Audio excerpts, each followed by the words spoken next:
Let's take a look at this cheap versus costly series. This time it's vacuum cleaners.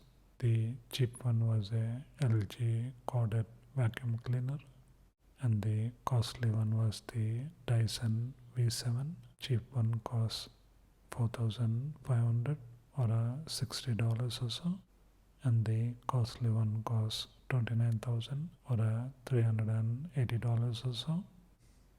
That's how the cheap one cleans. It does a really good job, but it's really loud.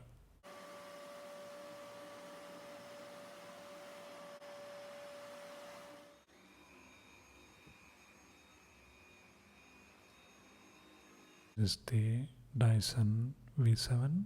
It too cleans really well and makes a lot less sound than the LG one, and it's also really easy to empty the dirt.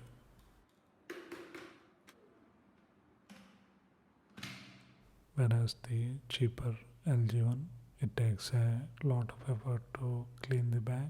In this case, you're paying for a better technology and it's cord free, so you can easily carry it around. You're paying a premium for all these features, and the costly one has a lot more advantages over the cheaper one. Quite nice. Check it out.